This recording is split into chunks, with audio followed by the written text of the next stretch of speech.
Uh, as I mentioned earlier, last year was the 40th anniversary of Dreamgirls, and I cannot wait to tell my mother I interviewed you because that is maybe your performance in that is probably one of her favorite performances of all time. And she just loves the entire story. And obviously, you guys were on Broadway for like ever. Um, what does it mean to you that this material that you were in on the ground floor that you helped develop has aged so well? It's a timeless story. First of all, I love, love, love everything about Dreamgirls. Like you said, to be a part of something from the very beginning, from the first word, from the first lyric, the first verse, the first piece of music, and to see it take up so many pages in theater history, Broadway theater history now is amazing and wonderful to me. I it's hard sometimes because we really helped develop something that, like I said, has become historic. And I don't think we ever got our proper due from it. We workshopped that show, we worked it, and we don't share in its success. We share in the acknowledgement of the show, but we don't share monetarily in the success of the show. And I've always felt that that was unfair and that shouldn't have been done to us like that. But it has been. And I think, you take the bitter with the sweet and know what you've done and just carry on from there. Well, one of the bittersweet parts of it is, and you told this story before, and so I'd love to ask you to sort of retell it again. Is that you sold your rights that you had in Dreamgirls for $1? How did that happen? We were all in the rehearsal room at 890 Broadway. The show was going to move forward.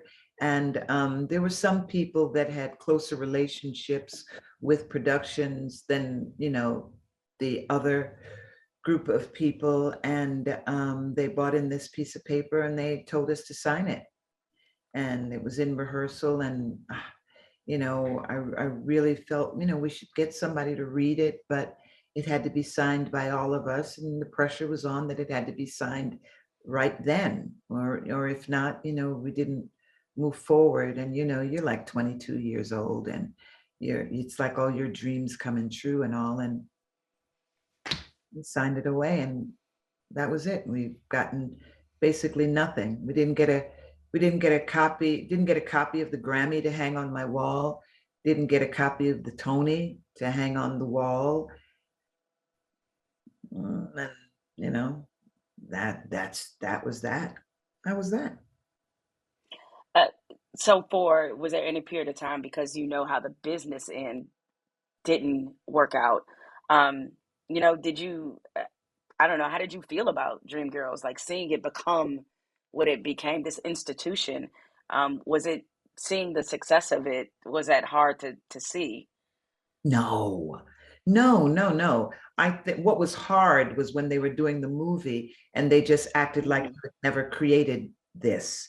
They acted like you had never been a part of this. And they were very comfortable Xing you out. They were very comfortable trying to silence your voice, like nobody needed to hear from you, like we weren't as important as we are and have been to the show.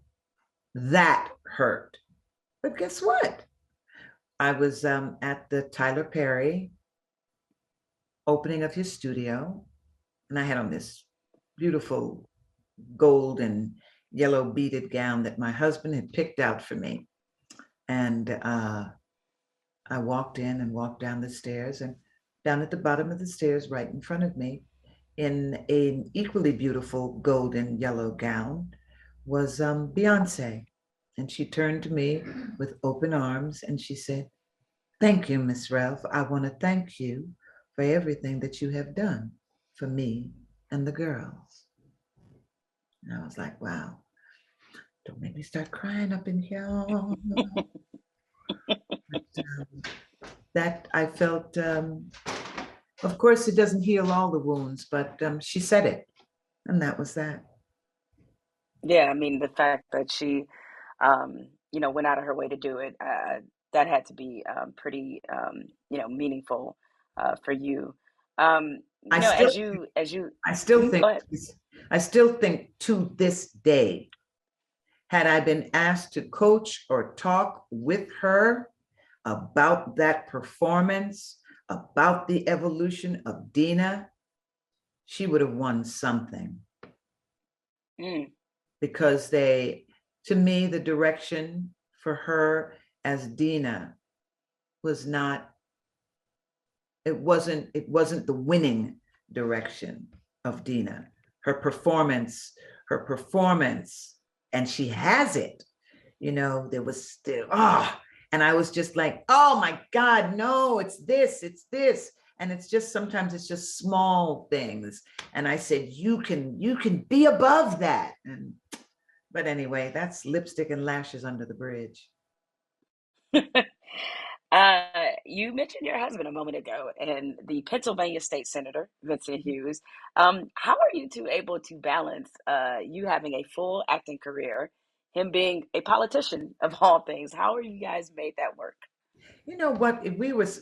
My husband, he remembers everything. He remembers every date. He remembers every second. He remembers it all. And this January was 20 years of us being together. 20 years. I was like, are you kidding me? He was like, yes, it's 20 years. We'll be married 17 years this year. I was like, okay, okay.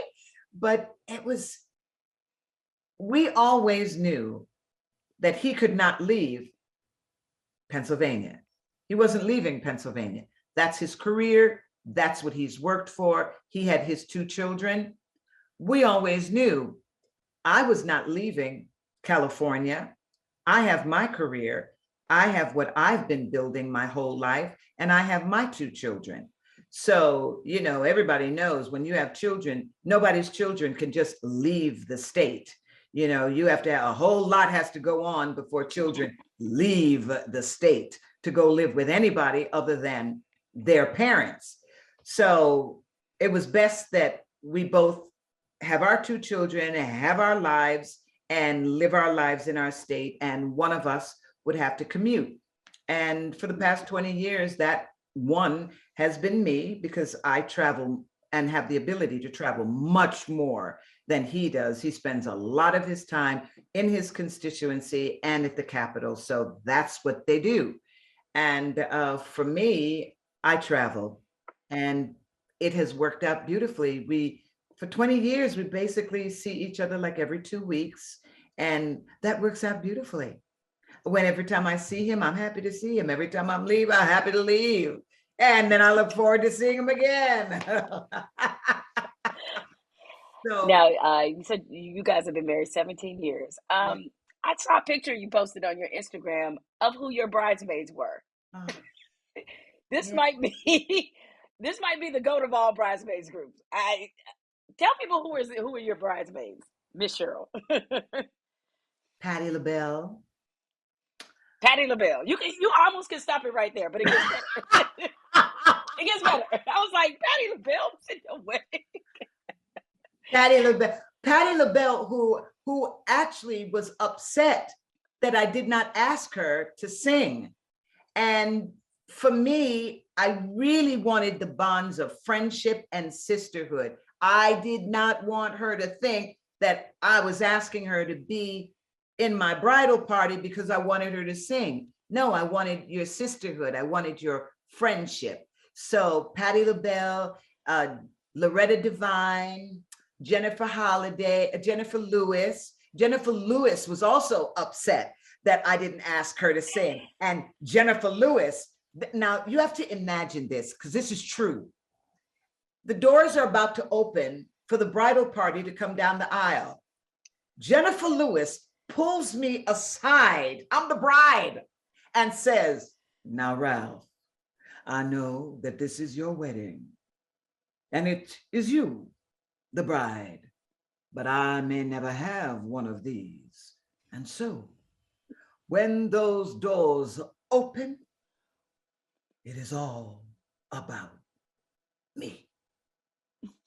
And when the door, we have it all on film. When the doors opened and she walked down the aisle, oh, Jennifer Lewis was the bride. Yes, she was the bride. Oh yeah, Judge Maybelline was, I mean, it was just the makeup of some of the most wonderful, Niecy Nash. It was just an amazing group of women. My longtime friend from college, Sandra, who ended up on Entertainment Tonight every night because they followed the wedding for the whole week. And she was in med school. She'd always wanted to be a doctor. And after she had her children, she went to med school. And she, they pull these all-nighters. And she had to pull an all-nighter in order to get on the plane. And when, just as I was about ready to say I do, I hear all of this stuff going on to the left. And I literally see my father leap over the pew like Superman to catch Sandra, who is fainting as I say, I do. I was like, oh God, what is going on? And Vincent is pulling me this way, to say, I do. Oh, it was, oh my God, I'll never forget it.